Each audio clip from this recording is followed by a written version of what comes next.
Ernst & Young for organizing its 12th post-budget seminar, the first private sector event soon after the budget. And I am also privileged to participate in this event for the 10th occasion.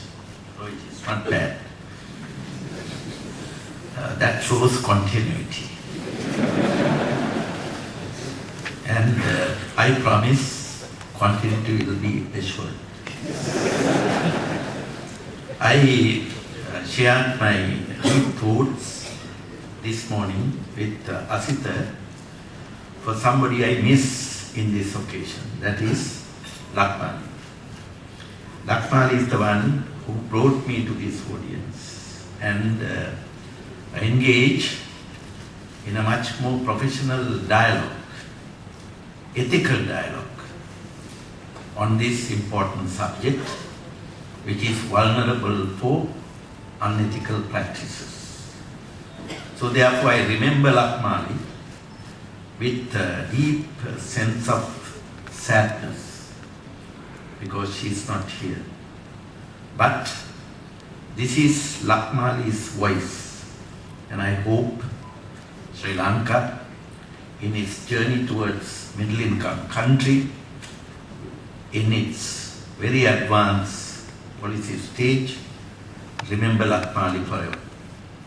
And I had a rare privilege of delivering Lakmali's first memorial lecture, and I once again pay a tribute to Lakmali. I feel that we are making your life simple, because when Lakmali presented her explanations to the audience, it took time. Similarly, when our good friend last time, first time, and this time for the second time did the same, this time he took less time. That means there is nothing to explain. That shows clarity. We are improving clarity. And there is also in his remarks that we have made all the information available on time. For the first time, the Treasury got a tribute to our, because slightest thing, no way that building earned any reputation. So this time I'm glad. That means we are moving in a consistent direction. So my 3 C's: clarity, consistency, and continuity from my part and from the institution's part have been assured. I will, before begin my speech, like to catch up from a beautiful publication done by E&Y, the budget 2014, their thoughts. The thoughts start by referring to, when business works better, the country works better. That's from E&Y. But from the Treasury point of view, where I have the honor of holding this office still, I would like to say, when tax works better, the country works better. The reason I am giving that message is, here the taxpayers and here the Commissioner General. So, please pay your due tax. I have a moral right now to ask that, because nobody can now grumble about our tax system. When the very able young consultant in this field, respected guy, says that we don't know how banks react to 2% in BT, I would say leave it to markets. Why worry? When we reduce 37% tax to 28 3 years ago, how did they react? So they have a space. Didn't do much. Immediately put money on treasury bonds, bills. Took several years to put on long-term investment. Took long time to reduce interest rate. So like that. So let 2% be absorbed comfortably, because we are also determined that countries' lending rate must come down. So therefore don't make use of this occasion to further manipulate markets. Countries demanding access to finance, better access to finance and low-cost funds. And I'll go into it. In my speech, I will speak 5 points. One is macro policy direction. The other is fiscal policy. Where do the government of His Excellency the President wants to take the country? And third, development priorities. For you, this may be 2014 budget. For him, it is 2020 sufficient. And then elements of reforms that we need. And where you have to look at the entire agenda from a different perspective. And then also I may respond few critiques on the budget which I have seen in the morning. Now, coming on to the macro fiscal policy direction, I want to highlight the country has consolidated reasonably well and continue to improve on the monetary fiscal coordination, relation, interaction, the inseparable interactions, and through that the monetary fiscal balance of payments and real economy linkages, constant dialogue, debate in our monetary board meeting, which is essentially a forum for fiscal, monetary, real economy coordination, has helped these nations to ensure that the macro economy can be conducted in a more responsible, more credible manner. As a result, today Sri Lanka is in an environment where the growth rate is maintained above the nominal inflation. So we are not talking real economic growth in just a growth plain language, but the growth rate is maintained above headline inflation, which is what the structural shift we have maintained. We had growth rates up until recent times, 4-5%, but inflation was 10-12%. But now, the country has moved on to 6-7% inflation, and this year it has moderated for almost 4 years, single digit, and Governor has made his commitment to engage the monetary policy to move towards maintaining a mid-single digit inflation while country is witnessing a buoyant, steady 7-8% growth. That is a remarkable transformations which the policymakers in government, policymakers in the central bank, and policymakers in the treasury, and we hope private sector will work on this environment steadily. And that's one critical change that has happened in this country. And the next 3-4 years, we want to deepen, consolidate this process in that direction. Therefore, in working in that kind of a predictable environment, we have identified areas in which concentration is required, and that's why concentration in the real economy, concentration on the trade account and service account have been paid, not by getting into ideological debate on import substitution, export promotion kind of things, but to get into a true business model of doing what is viable in Sri Lanka with least amount of support other than infrastructure, predictable policy environment, skilled labor, and position in Sri Lanka itself in a competitive environment. So we have looked at areas where imports could be replaced. We have heavy industries in the private sector. I met the Holcim chairman, CEO here, the new chairman, new CEO first time, and Holcim can expand capacity. I can't see any reason why Holcim let cement to be imported from somewhere else.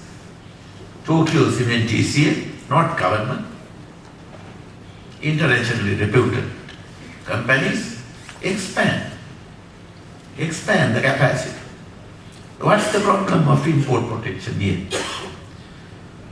Livestock industry, $400 million imports. We have Nestle and other companies, all big companies, expand. There is no issue here on import substitution. These are competitive industries. Similarly, on food industry. So that's why President asked banks to look at real economy than looking at trade economy. Because it's pretty easy when a client comes and asks LC facility to import green grain. So you give a credit facility. But you don't give credit facility to grow green grain. That's why he asked, change this trade finance banking to real economy finance banking. So this is the kind of linkages we have established, and I'll come on to those. Let's move on to fiscal policy. Fiscal policy nobody took serious. Why? We got used to a double-digit deficit for 30 years. Excuse was conflict, war. And all the guys from 77 conditioned everybody. IMF also felt comfortable with double-digit inflation. How many standby structural adjustment they have funded in this country with double-digit inflation, deficit? Because that was the culture. But the president felt, leave alone the ratios. You can talk 20% revenue ratio. 6% targets, etc., etc., GDP. That's all madness now. And nobody understands this GDP ratios except I understand because I did my studies in ratios. Rani probably understands because she also had the rare privilege in working in central bank. Indrajit probably knows because he was also, he worked in government and international agencies more than in business. But you guys don't know ratios. So why talk ratios? Instead of talk absolute balance sheet. What is that figure? What is that figure? Hard reality. In that hard reality, we look at our own revenue expenditure, and President felt, if you don't have revenue, don't plan too much expenditure. But don't also compromise what you have to do. So that is why he conducted fiscal policy in a different way. And you have confirmed, I have addressed 10 budget seminars here, which means I have worked 10 budget with him. And that working with him is not easy, because he needs his people to translate vision into action. Not to come and say, this is the vision, this is the mission, and type of thing. And so he is practically looked at sequence, put the discipline slowly, get everybody on board. If the tax regime has to be simple, make it simple. Even this budget, when the Treasury finally said our work is done, Excellency, now here the document, he said, no, your work may be over, but other things, systems are simple for people to do things better. So then they say, yeah, things are difficult, this, that and all. He said, why don't you all change? Because budget book is this big. Now make it simple. Say, he said, do it. So that's kind of a message, and we looked at revenue expenditure in that direction. On the one hand, we need revenue. But revenue not at any cost. Because we can tax you, but you don't pay. Only those genuine victims be the taxpayers. We can have 35, 38, 40, how many of you pay? So therefore, there is a level that you comply. I mean, classic example is traffic. When the highways are built, and when the police asks, no, on the motor traffic set prescribed, drive at 40, however the eminent presidential council sit in front of us, we break the law. Because you can't drive that vehicle at 40. So it has a speed, so affordable levels matters, and we thought tax reform must be. But at the same time, when the government made up its mind, war must come to an end, peace must come in, infrastructure must be in place, reform must take place, must get the basics in place on budget. He didn't wait. Therefore, step by step, all these things started. And as a result, by the time we came to 2010, reform stage, war was over, infrastructure was in place, and policies were more or less moving, and tax reform, fiscal reform, stabilization program, standby support from the IMF, all were in place. Full cycle of standby arrangements was completed here. We didn't lose our credibility with the IMF, not only with the audience, even with the IMF. Full cycle. In the entire post-1977 Sri Lankan history, we never had a program uninterrupted with the IMF or the World Bank or the Asian Development Bank when it comes to financial reforms. That's the story. So in that background, we managed to implement these tax reforms, 2010, 11, 12, 13, now 14. We knew tax reforms from any practical study is a two-edge. It could generate revenue immediately because theory says low tax, bring revenue. Under certain conditions it works. Under certain conditions it doesn't work. It may take time. You have to build up your habits. You must learn to live in a tax culture. Still some guys don't have tax filings. And our guys also don't know how to collect taxes. So they also need to learn. you also need to learn. So we allow that. Otherwise it's not fair. Mallika alone can't do this. Mallika is managing also army there. So you need time. You guys are also not easy. I mean, you have tax consultant industry. What are they doing?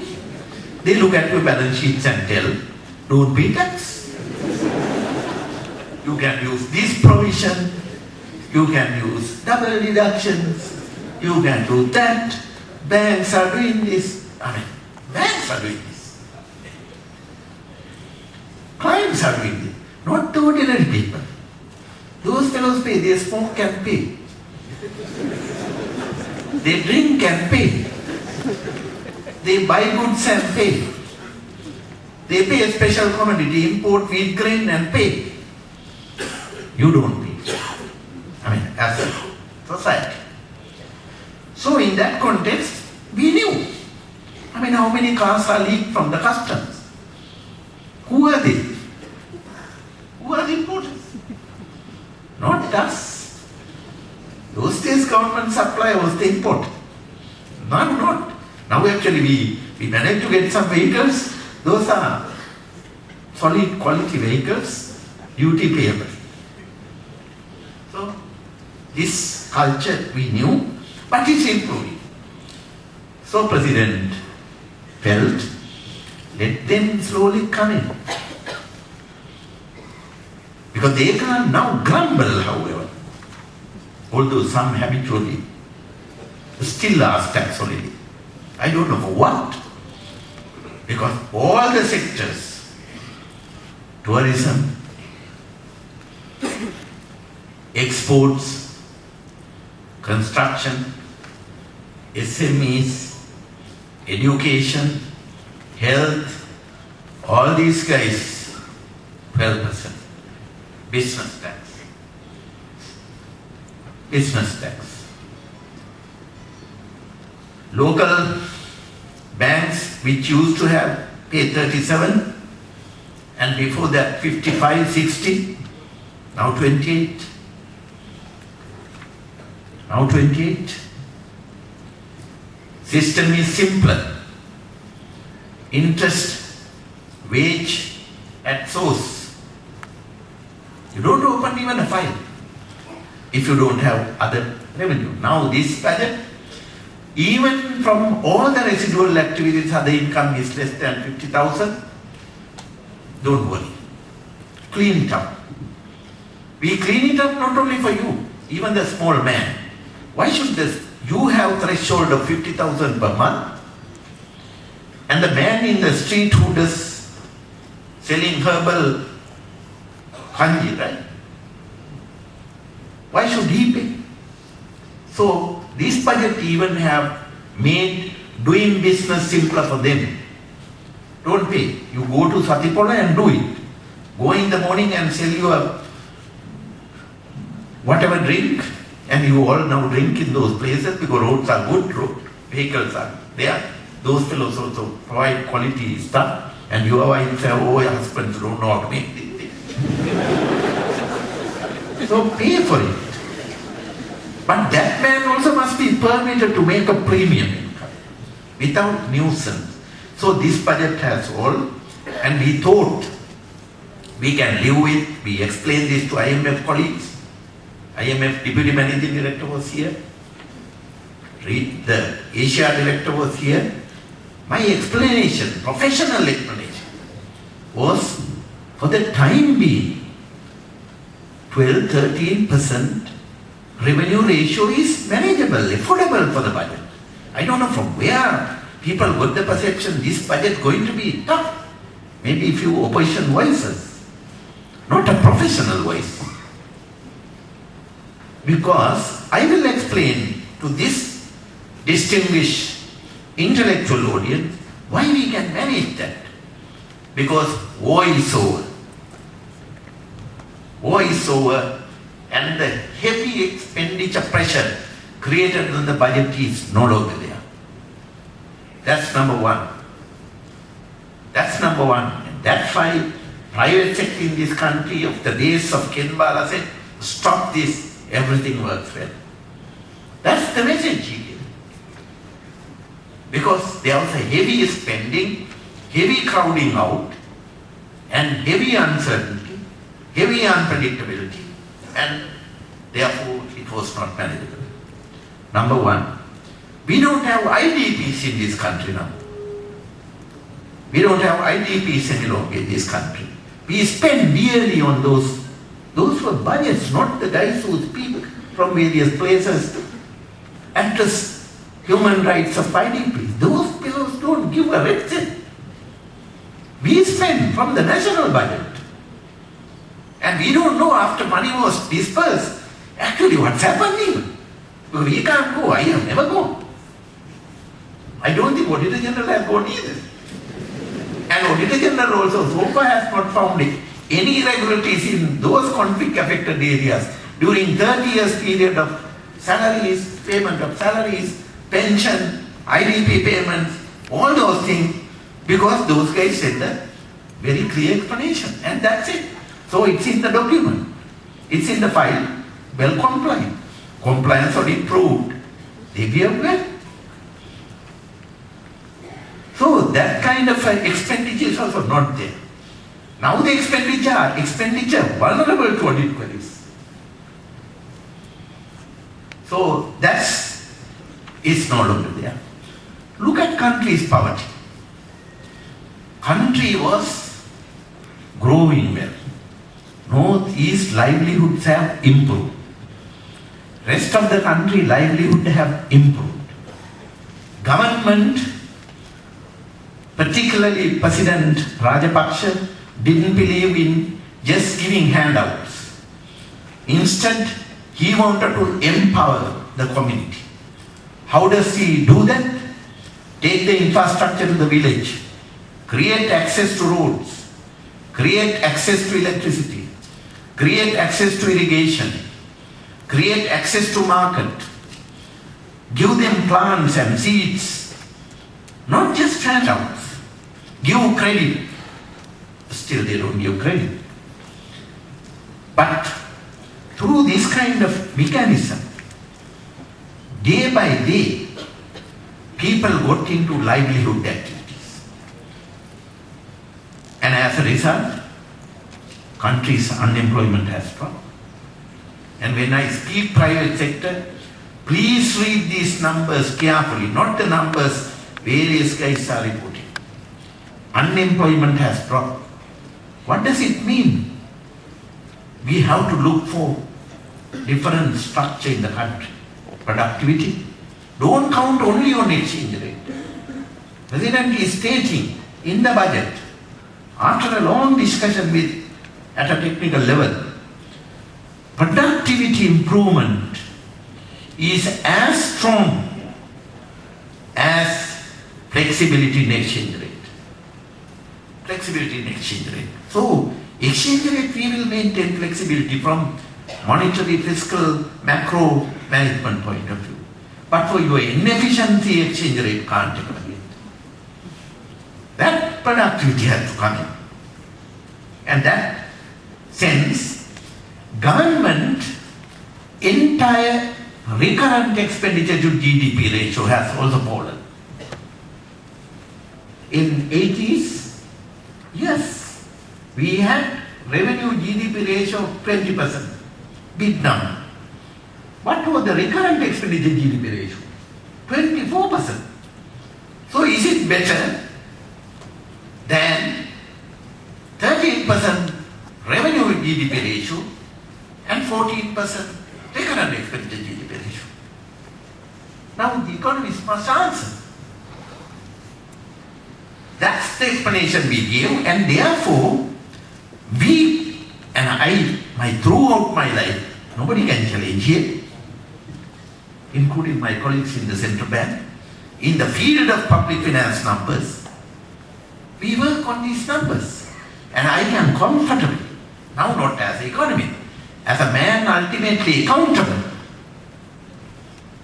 can say expenditure, recurrent expenditure to GDP in this country now in a solid, stable level of 13.5 to 14%. So, get the reforms right and let the revenue GDP ratio become buoyant over the medium term. And that's why we didn't get panicked. I knew from the middle of the year questions were asking, can you keep it to the deficit? I feel we can. Because those numbers didn't matter. Our revenue at the point of custom has slowed down because vehicles are smuggled. Or imports have come down. Both have happened. Smuggling is also happening. I mean, that's my view is when something happens, talk about it. Because then smuggler can be found. If you don't talk, they also come and shake hands with you. And you don't know with who. And I don't do it. So revenue GDP ratio has come to level of that nature, and government has maintained public investment uncompromisingly. That's what President told us. You manage, but I cannot compromise public investment. And it has paid dividend. 6% GDP each year. He didn't ask over-dramatize. In 77 government, over-dramatize public investment. Accelerated Mahavati, accelerated housing, accelerated urban development, and crash by aging. Deficit went up. Inflation went out of control. That's the hard reality. Same thing happened in 80s, 90s. It happened because stop and do. Here President didn't put too much pressure on him. But he didn't simply allow all adjustment at the cost of public investment either. And as a result, where are we?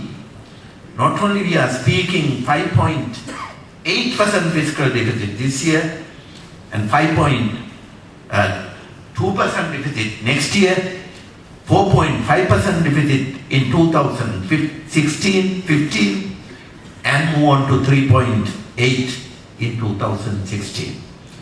And why it is important?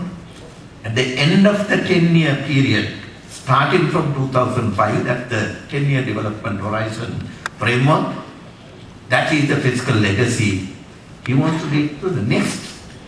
And I'll come on to that legacy. Because by that time, that deficit will be a deficit only to explain the public investment, capital expenditure. There will be a revenue surplus. There will be a primary account surplus. And that is doable, sustainable. And that will correspond, according to our calculation, to a debt to GDP ratio of 65%. That's the level we are moving. And by the time we are moving in that kind of a path, any event without much cost can be entertained here. That is why when the Chogam was here, we didn't build expressway for Chogam. Katunayake Expressway, at that time nobody knew whether Chogam will be even held here. But the Chogam was comfortably conducted in this country in a most prestigious manner than any, probably a country, and earned repute here and brought business here. And ever since that day, I think this building is busy, same as other buildings, because infrastructure was in place. Why you build infrastructure? You build Nelum Pokuna, BMICH, all other facilities, this hotel and several other hotels, expressways, not to use. You create these facilities to attract such events. And those events have made a difference. And that's why country now move on to that kind of every day. Chogam is over something else must be here actually, in my view. Because otherwise we have to recarpet again. We have to redecorate the roads again. Singapore, they don't do those because there are event after event. This must be, I hope our people can maintain that energy, stamina. Because when they see 10 cars, they get panic. And that won't create growth. So in that context, country is now moving into or graduating into that kind of event in the service economy.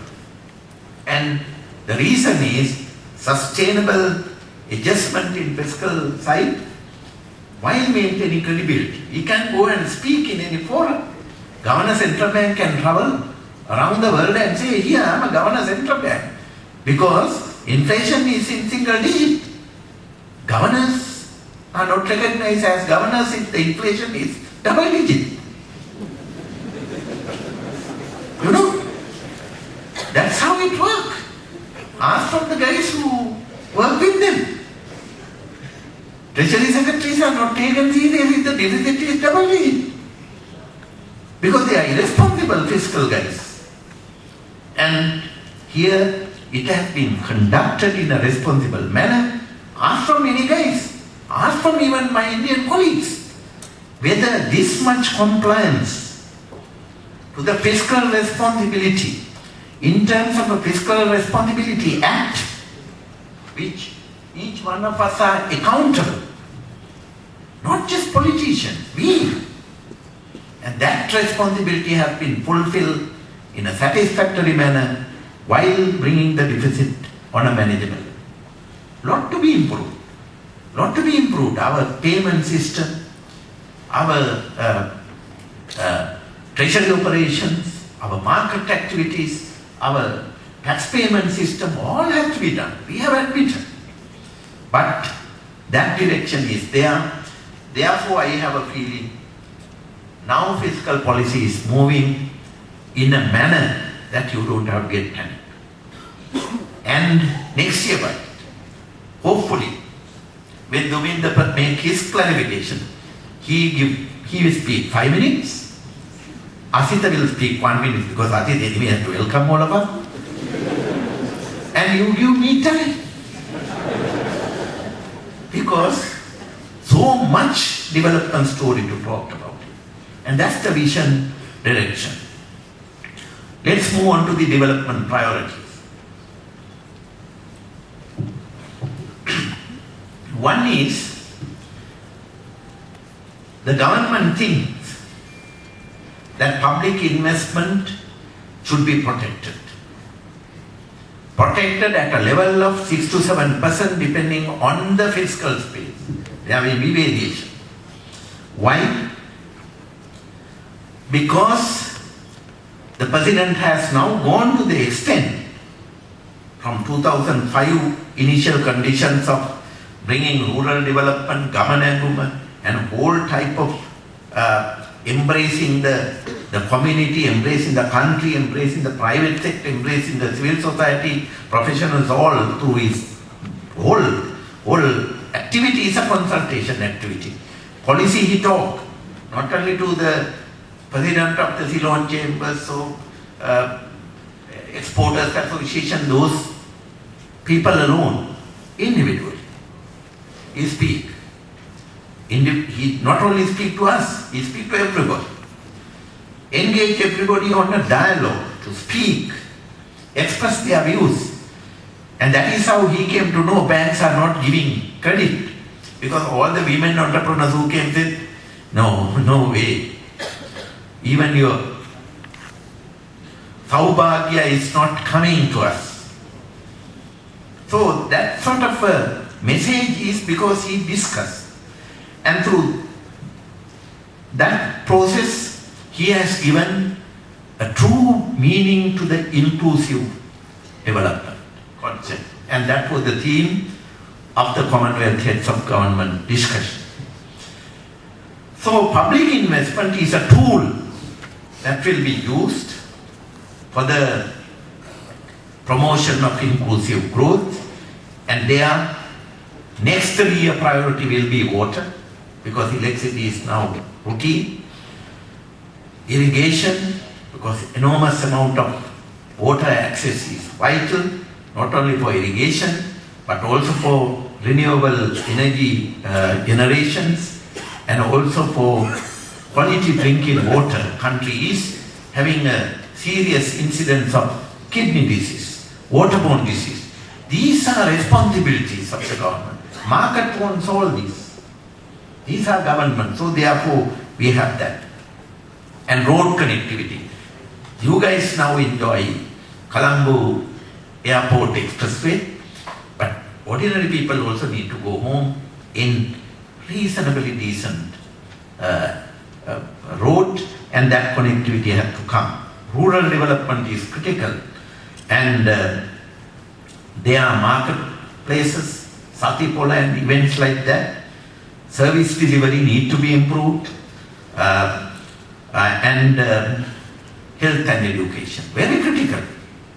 Enormous challenges in non-communicable disease, cancer, diabetes, heart, stroke.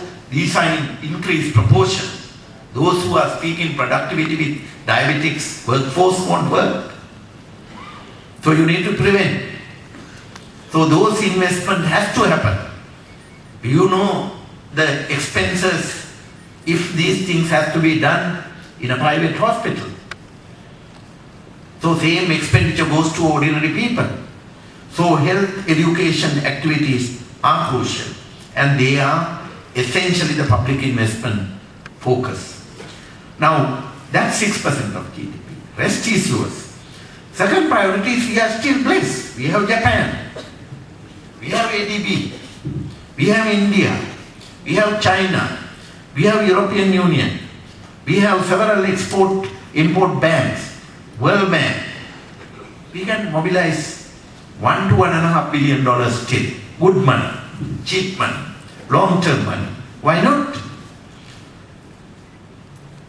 Even DFCC, we managed to raise 90 million euros at very low cost funds to lend for exports, modernize industries, bring the energy efficient technology into our industrial restructure. Those what is in the budget. And so we have that money. Then we can also go to the market because we are smart. Bank of Ceylon can easily walk in. They just have to telephone. There are no road shows even. That much strong, though you don't recognize this. NSP went, $750 million. Central bank went, government went, we can go anytime. It's easier than IMF. Because those places have limits. They can't give money to government, they can't give money to enterprises, they can only give advice. Advice is coming from the same colleagues that we also know. Because we all went to same school, same textbooks. So what's the difference between IMF advice and my advice? That doesn't make sense. Doesn't make sense. I explained to Deputy Managing Director, look, we don't have money, not the advisors. I mean, Ken Bala can tell this.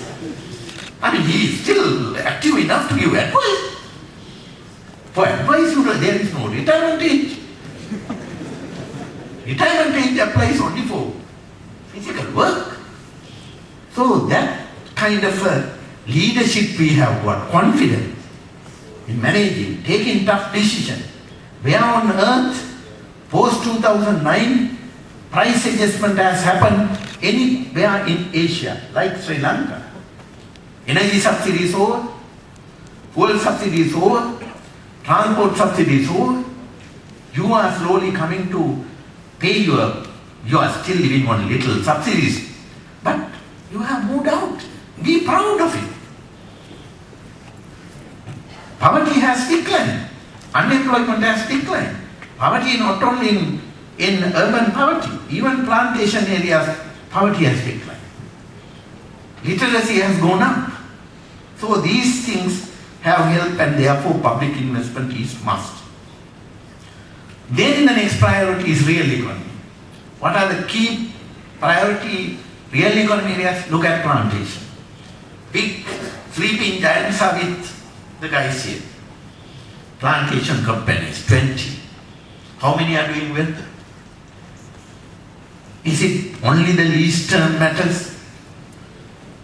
So now time to think, how do we raise productivity? Good guys, bad guys.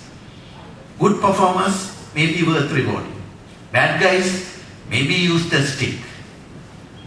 Like underperforming enterprise. Now see, Hilton is back in business. So this kind of a message has come because we need to put money on plantation. Long-term money will be arranged provided you grow, not only plunk from the 150-year-old bushes. Now we need a new plantation at a much faster rate. So that aspect has been used regarding land use. In the smallholder, 70% is smallholder tea. There we give fertilizer, planting material, everything, but soil conservation, fertilizer use need better care. So policies have been directed in that direction.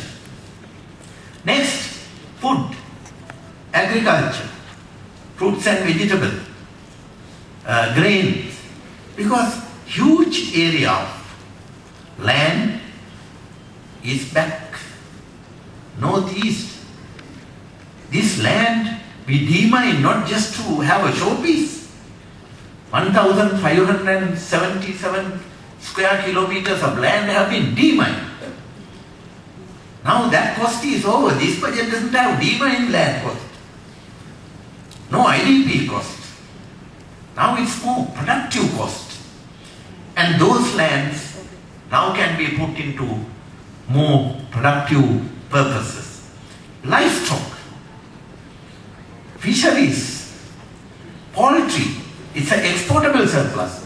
Those 5-6 poultry farms, world class.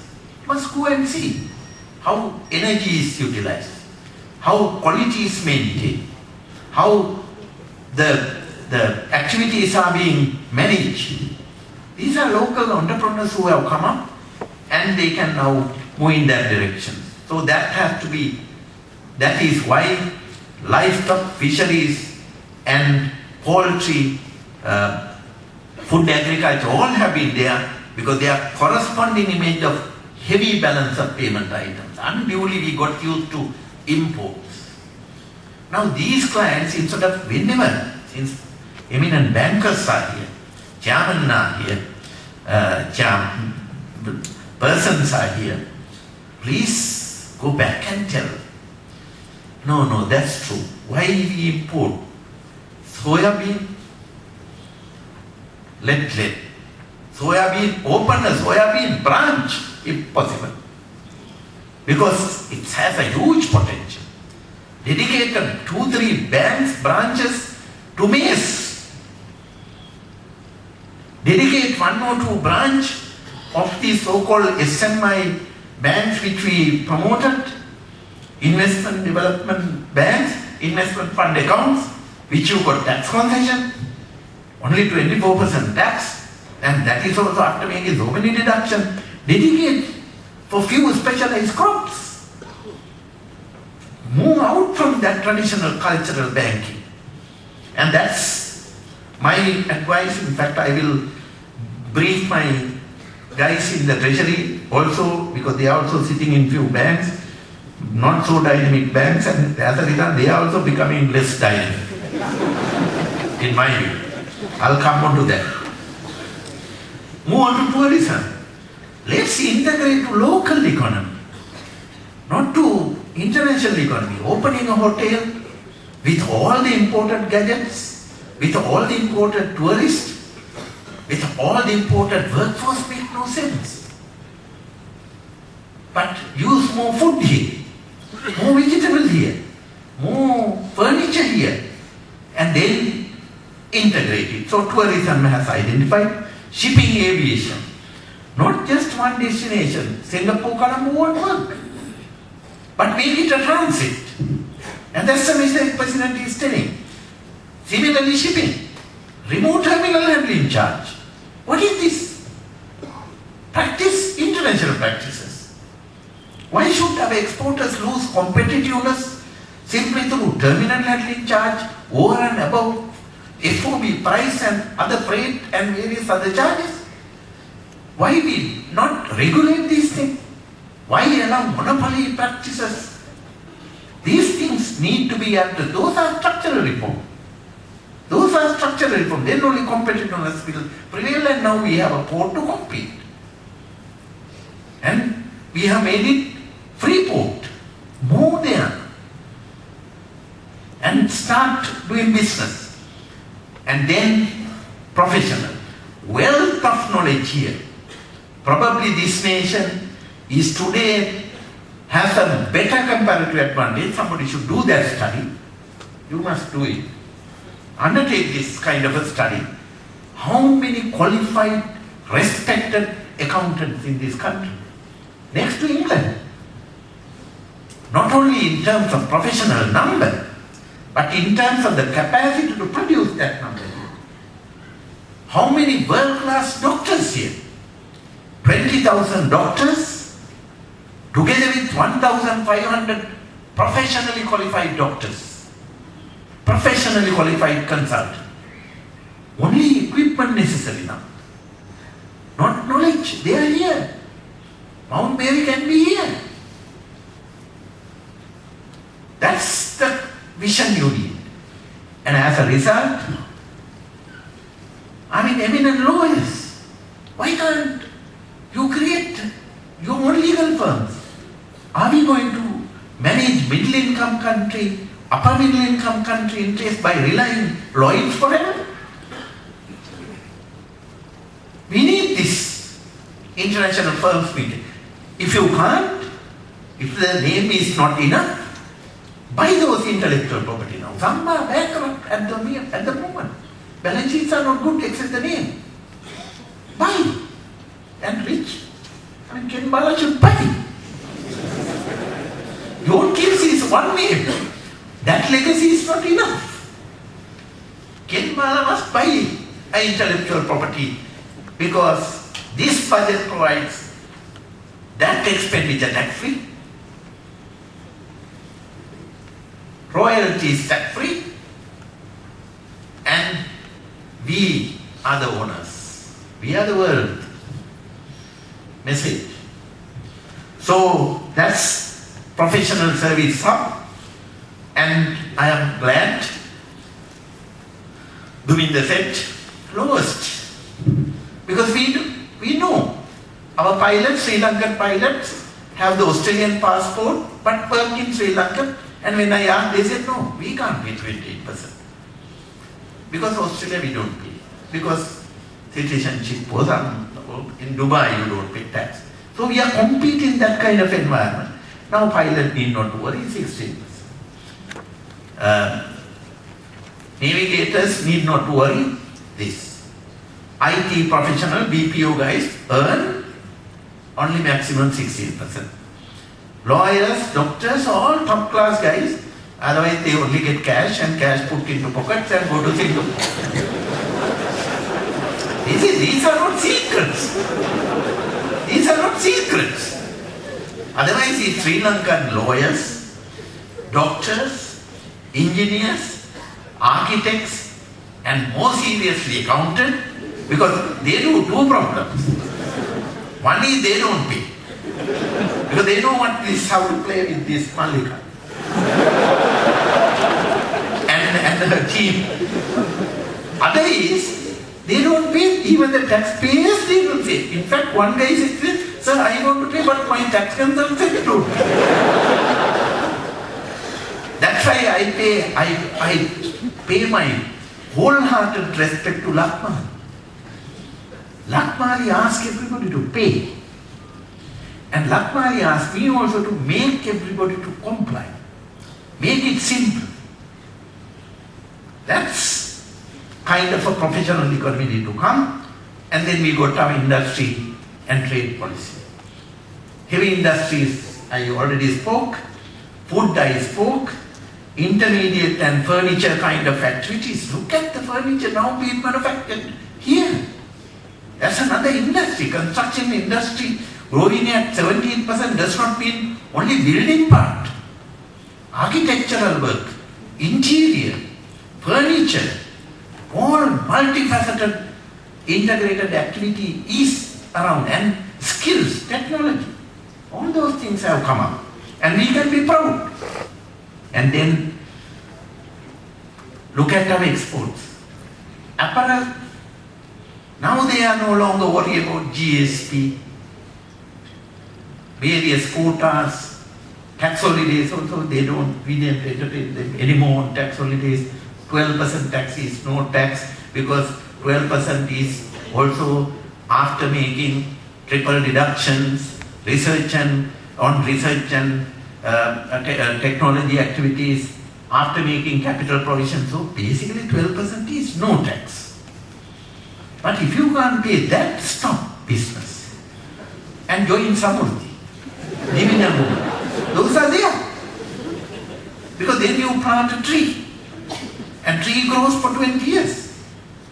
And that sense, we told our apparel industry and President want them to be on the top 10 apparel manufacturing countries. There are 10 apparel manufacturing countries apparently, according to the apparel industry experts. Of that 10 countries, need not to be big in size itself. 7 countries are in advanced countries like Italy, designer garment. So make it like that. Don't produce $2 pieces. Won't work. Because India has given only 7 million pieces of apparel to export to India. So $2 into 7 million pieces is how much? 40. Only tailor shop can do it. So we need big. So if 7 million pieces to make it a big impact on our apparel, at least each piece must be 100 million, $100, then 700 million pieces. So we are, I don't think we can make it 700, but make it 10, 15. So apparel industry in that direction. Similarly tea.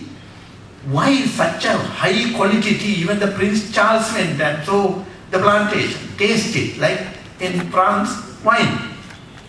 Why we send this such a wealth of commodity as a tea leaves? Packed it here, add value. Message is given now. Anybody adding value over and above the average FOB now can get it. That's the proposal. And already success stories are here.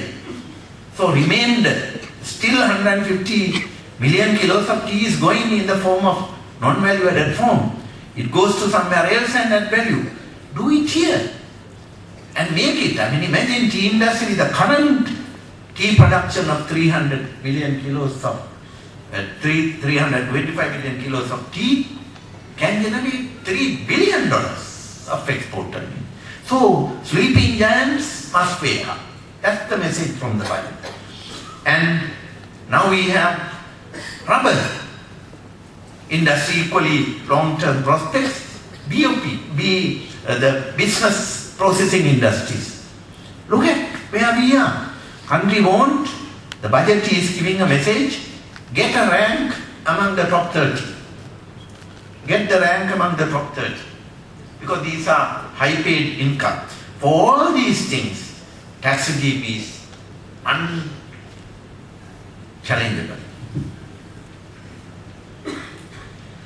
And then I will come to my last side of the speech. That is, nothing can be done unless we reform. You reform, we reform. You guys also need to be reformed. Because the first thing is, if you want good governance, best practices, prevent corruptions, you stop all those. At customs particularly. All these imports need to be good value, proper value, better quality, and pay. If somebody asks, say you keep the goods. Do 1 week, country is prospering. For that we have done, in terms of our economic policy, tariff policy has been further refined. 2 points I will refer to. The custom tariff schedule has been simplified within 7.5 to tariff band. So we are reducing. 4-band tariff structure has been maintained. Within that, several bands anomalies have been corrected because no variation in those. Several chapters which needs high value goods coming into the country for international shopping. IT industry whole chapter was clean. Vehicle industry, vehicle chapter have been cleaned to reduce dispersions so that the tariff, effective tariff, uniform tariff eventually will come.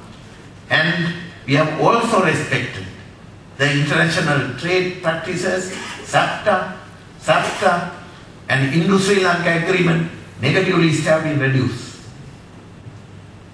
Why? Because we believe integration. And President went on record, we look at bigger market, 20 million is not enough. Brazil, South Africa, China, India, Japan, those are the markets we need to look beyond US and American markets which we have already established. So those things have been done. Next, rules, regulations, too many. And that has to be reformed and simplified to doing business not only for the corporate world, even for a small man. What's the difference between a guy who do self-employment versus a guy who do corporate business? And particularly given our diversity in our economy, those self-employment also create huge activities. In fact, quite a number of three-wheeler guys are feeding you all now quite well. Then we need demand-driven education. Demand-driven education means more skills, and that has been recognized. We have worked with World Bank and Asian Development Bank, line up nearly $300 million to share with us. No project loans anymore. Those are basically budget support to share expenditure on the required directions in transforming skills and transforming our universities and transforming our education journey in that direction. Taxation, quite simple. We have basically committed to maintain the rates because the rates are doable for two reasons. One is low tax rates are good. Ultimately it works. Second thing is it needs to be competitive. First time somebody said, I think Asita told me, even the professional tax rate is now lower than Hong Kong and Singapore. I hear you are speaking. Of course, they pay. So I hope from tomorrow, they will also pay. That's all. Because you earn money, pay a little. Because my salary must be paid after. Imagine this far is spoke. Who pay? That's the consolidated fund fee. From where does the consolidated fund get money? You pay tax. It's not excessive.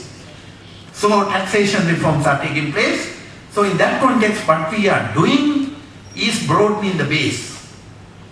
So that's why VAT was taken. Last time we went smoothly and just landed. This time we are consolidating. And next time, if you do well, rate will come down. Work towards that direction. Expand the base, bring more activities, and slowly tell the government, now bring the VAT rate to 10%. Bring the VAT rate by 2016 when fiscal deficit come down to 3 and 3.8%, have it Singapore rate. Then we don't need refunds, tell me. That kind of a message you have to bring to the government. And that's the message we want you to believe. Because we have so far maintained that message and we will ensure that message will be there. Banking and finance. Banks are too small. These banks are okay if you continue to operate in Kamitigolla. HNB goes, Bank of Ceylon goes, People's Bank goes, Sampat Bank goes, and now little small bank. I hope Nation Trust Bank also probably must be there. And somebody else has applied another license. And chemical same people only is post-conflict. But they are still growing soybean and paddy and little, and deposits are shifted. What kind of a banking is this? So, be seriously thought about it, let them consolidate. And the start is this so-called two development bank. These guys can't raise $200 million on their strength of their balance sheet. Spend a lot of time in asking, can the central bank do exchange risk guarantee? Can the treasury take this risk? Then why you need? I can borrow. Then government can directly borrow. Because sovereign borrowing is low cost.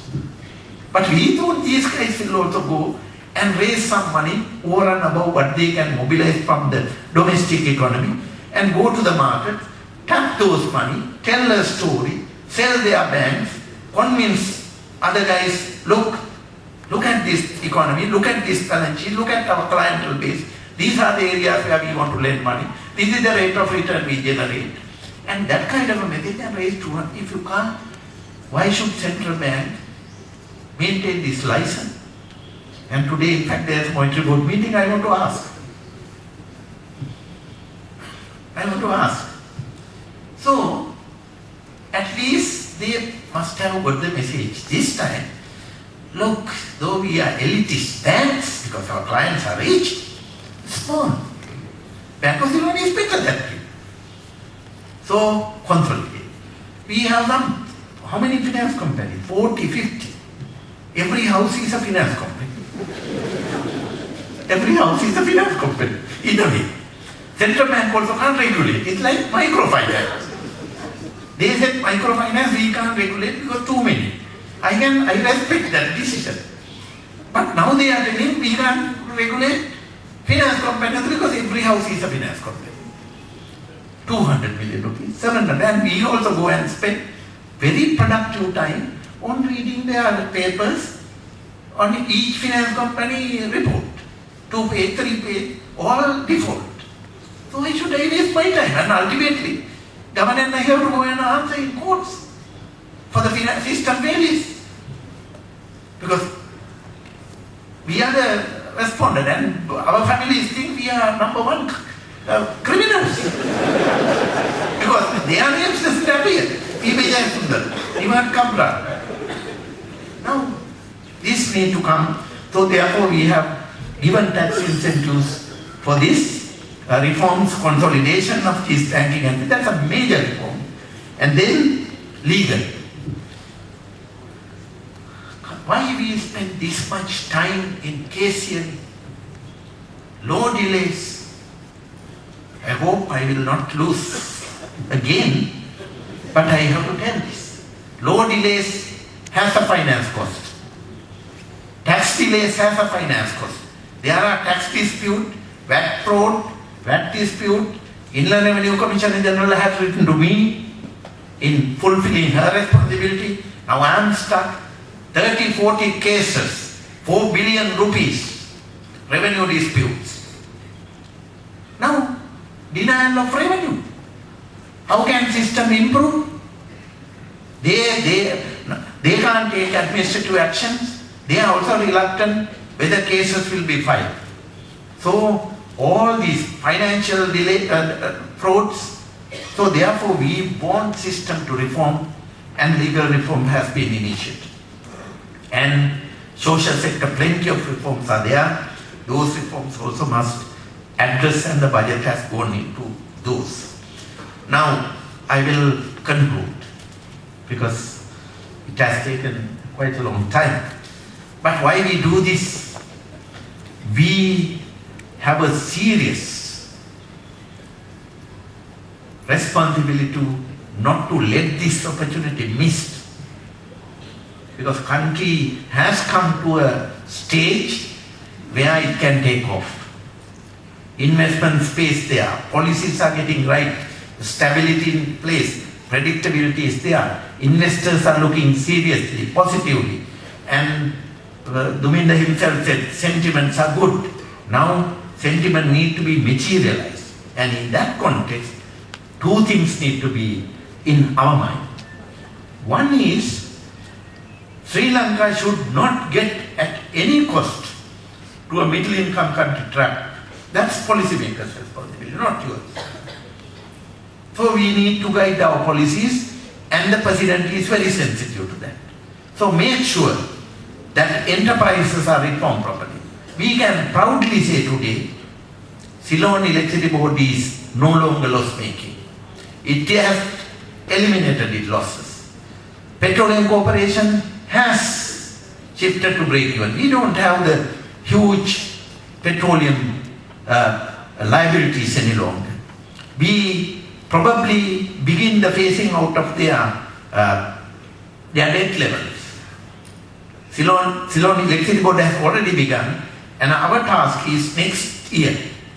These two corporations alone reduce their outstanding debt to Bank of Ceylon and People's Bank largely by 60 billion rupees, 1% of GDP. Budget will also phase out its borrowing requirement, and through that we create space for bankers to lend money to the private sector. But that private sector lending should be for lending for activities that generate value here, not elsewhere, not import finance. Don't generously finance import of vehicle. Where does the production take place? Development banks also finance actually vehicle imports. It's crazy. Finance banana cultivation. Take that as an asset. Think that as a project. And that direction is one thing we want to move. So therefore, we will make sure deficit is managed, debt is managed, maturity structure is managed, the competitiveness is managed to ensure that. And the second is that not only we need to avoid that kind of a trap, but also must make sure the presidential theme that the President from 2005 wholeheartedly working to generate inclusive growth must be there in this process. So it has to be inclusive development where majority benefit from this ultimate outcome of higher middle income country by 2016. So that's the central underlying policy thinking that the government wants to give. President maintain his consistency, boldness, the vision in that direction, and 2014 budget was an instrument that give that energy to position Sri Lanka in $4,000 per capita with all-inclusive benefits by 2016. Thank you so much for hearing.